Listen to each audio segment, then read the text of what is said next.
Welcome ladies and gentlemen to the sixth tutorial. In this tutorial we're gonna export some data from our Revit file.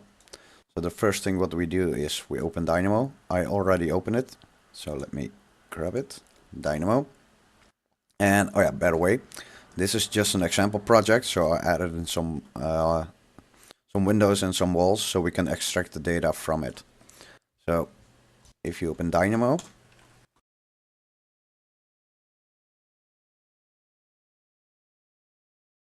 for this tutorial we don't need a package or something else, so we can just use the core nodes of Dynamo. So the first thing that we need to do is get parameter. Let me see, group, no.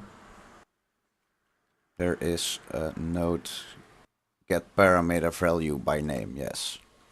This node allows us to get data from the model and from our elements by the parameter name and the element. So let me go to Revit to explain it.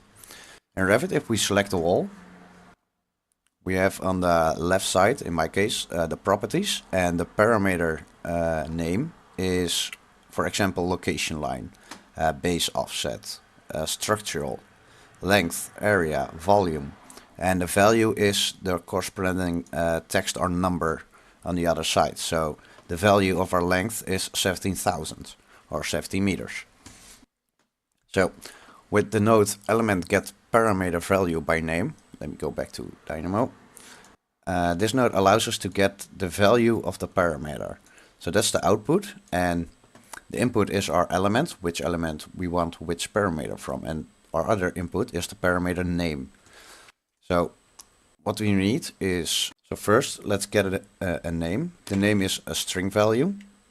As you can see, the name of the parameter whose value you want to obtain. The input is string, so let's search for string.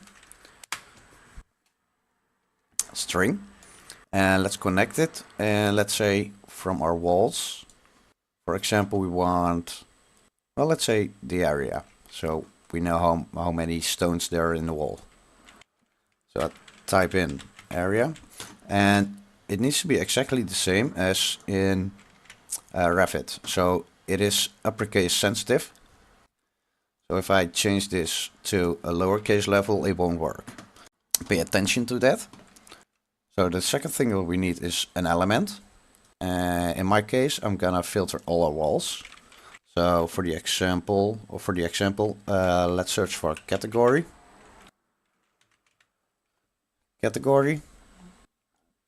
And we need all elements of category. We can connect those, and we can search in the drop-down menu to walls. If I select it and I hit run, we can see the output are 4 walls, and are the 4 walls from our model. So the only thing that I have to do is connect our element to our element get parameter value by name. So if I connect it, and let me use a watch node, so we can see it. Let me connect it and run. As you can see, we have 4 walls, and the value of the walls are 158, 116, 156, and 114. And if we go check that in our model, so this is our model, I select a wall, and here it says area 116.48. 116.48, that's the same. So this is actually the basic of extracting data from our model. There are advanced ways.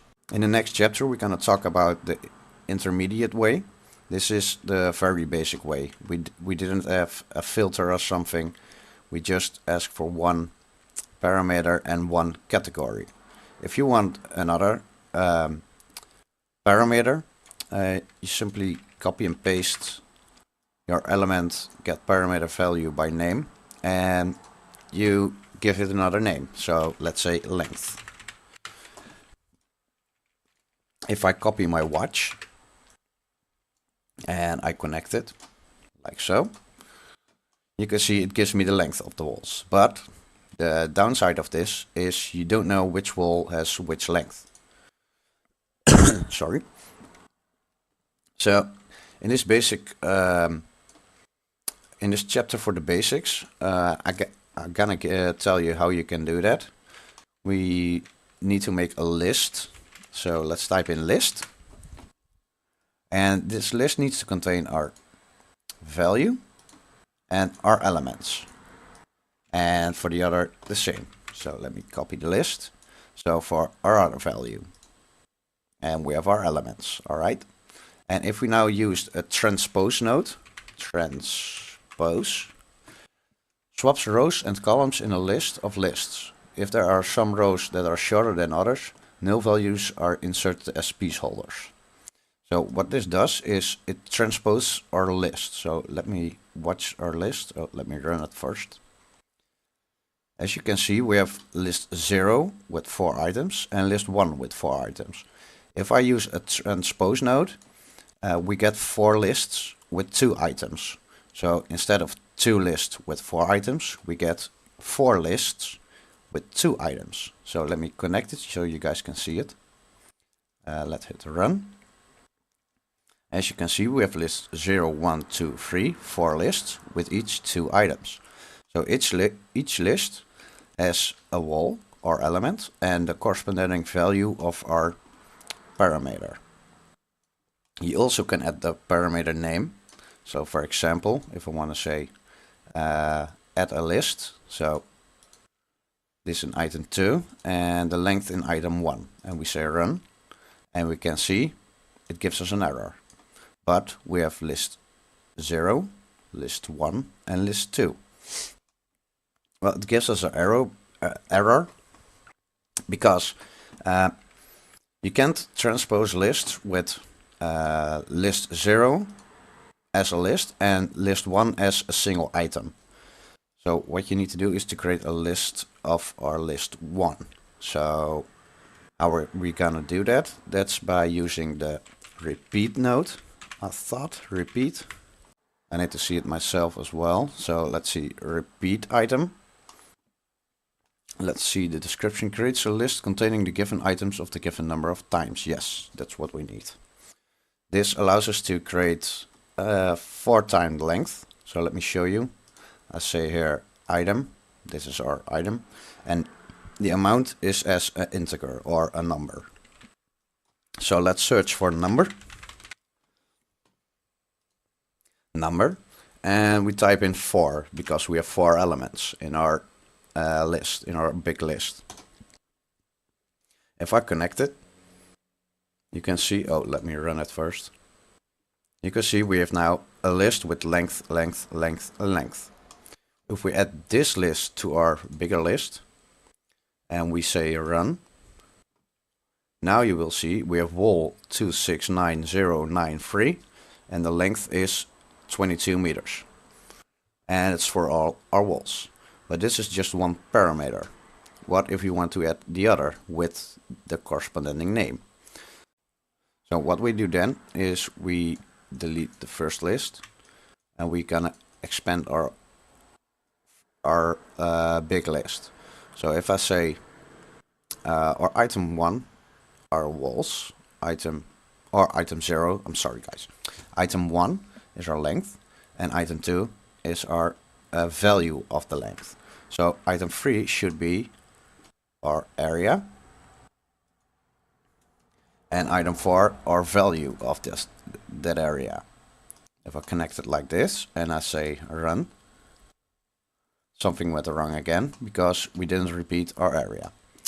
Real good. So we need to copy and paste this list and we need to connect our area in the item input and our list in list 3. Yes. If I say run right now, we can see we have wall 269093 with a length of 22 meters and an area of 158, and we can't see actually what it is, but I'm assuming it's square meters. So that's the very basic actually of extracting data from your model with Dynamo. In the next chapter, we're going to talk about the intermediate way, because we want to add a lot of more parameters, and we want to have different categories or family types. So I'm going to save this file for you guys. Let me save it as basic. Oh yeah, and in the end, if we go to intermediate, I have a custom file. I can open it so I can show you how you can use it with the use of Python. So let me save this first. Yes, replace.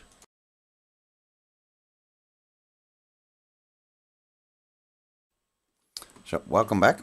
This is the chapter for intermediate. So we're gonna use, let me just clear the search entry. In this chapter, in the last chapter, we talked about getting the data out of our model. And now we're gonna change our Dynamo level. I think you can call it like that. We're gonna change it because this is for one category. And I added 2 parameters from that category, and we got already a list of 5 items. It's nothing to worry about if you get big lists, like 20 items or something. But in the end, it gets you get a really big script. So if I need 20 parameters, we have 20 times the element get parameter value by name in our script, and that's what we want to avoid. So how are we gonna do that? How are we gonna use one element get parameter value by name with multiple categories and multiple parameters? So there's a way, and that way is with list map. List map is a node, applies a function over all elements of a list, generating a new list from the results. So what this node does actually is, so it asks for a function or for a formula. So a function, for example, this node is a function. If it's not black, it means it's not in use, in direct use. So you can use the node as a function in list map. So let me show you a real quick example. And what this does, our function our function is used for the whole list. So if a list of multiple elements, I can just say in parameter name a list of parameters. So let me show you. It's a little bit hard to explain. Let me delete this first. And let me use these two and say list grade. And let's add an item. So we have item area and item length. And let's connect our list into the parameter name. So for each element, it's going to use area and length. And as we can see, now we have from one list of walls, we have 2 parameters, and we only used one element get parameter value by name. So we don't have to stack them all up. So we don't have to copy and paste them all over our document. And you can make our the list for our parameters as big as you want actually. Let me say another parameter. So let me copy and paste this string. Let's say I want to have height. Connect it and run your script. And we have a third. Well, it doesn't actually have a value. I think I misspelled it. Let me check out in the model. Oh, it doesn't have a height. It's called unconnected height. Alright, let me change it. So here, unconnected. No, this is not good. Oh yeah, it's good. Alright, nice. So now you can see we have 8 meters, 8 meters, 8 meters, and 8 meters. So for each element, for wall 269093, the list map goes to the function. And the function has as an input, as a parameter name, another list. So this allows us to get for function, for the first item in our element list, it goes to to the list. It cycles through the list of our parameters. So first it grabs area, then it grabs length, and then it grabs unconnected height. The next thing that it does is go to the main list and grab item 1, wall 2, 6, 9, 11, 11, or 11, 1, 1, 1. And then it does the same again. So it's actually, I don't know if you guys know Python, but it's a for loop. That's how I see the list map. And that's very useful, especially if you have big lists. So now what we need to do is, what if we have two categories? Because in our model we have walls and we have windows. So let's say copy and paste this. And let's say I want my windows too. So let's select windows. We need to create a list of our elements, otherwise we have to use list map twice and we don't need to. So we have to create a list. And we have item 1 and item 2. And we connect it up to our list map and we can see what happens. Because a lot of times it's just seeing what happens and then change some stuff in your script. So if I say run, you can see we only have two values actually, or values, two lists. As you can see, with list 1 has one value and two empty values, and list 2 has 3 values. Because we used one single list map, we go through this whole list. And this whole list has two items, or two lists. That's how you can say it. It has list 0 and list 1, so it gives us back two lists, list 0 and list 1. So what we need to do is to create an extra list map. And this is becoming a little bit weird maybe, but what we do is we go in our first list. This is this list map. And then we need to go in that list. So we need another list map. So the function of our list map is a list map. And yes, you can add them to each other or use them behind each other. And if I say run right now, you can see we have 252 items. So all of our windows and our walls are coming through. As you can see, we have list 1, all our walls, and yeah, you can see a lot of them. That's list 2, all of our windows. Or list 0, sorry, because list 0 is on top.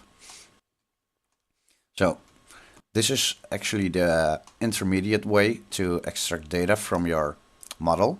It doesn't use a lot of nodes, as you can see, but it's really handy to use. So if I want an extra parameter, I just can say a plus, and I can say, well, let's copy and paste the string node, and let's say, let me just go to Revit, and let's say what's for the window important. So let me select the window, and let's see, I want to use mark. So I type in here mark. I connect it to my list of parameter names and I say run. And now I have a mark as well. So mark 289, 290, 291. So this is how you can easily extend your parameters names, and you can also extend your categories. So for example, let me just copy and paste your category. And let's go back to walls, because we have two categories in our model right now. And let's add an item to our list. Let's add our walls to item 2. And let's run the script again. As you can see, we have list 0, list 1, and now we have list 2 as well, or our item 2.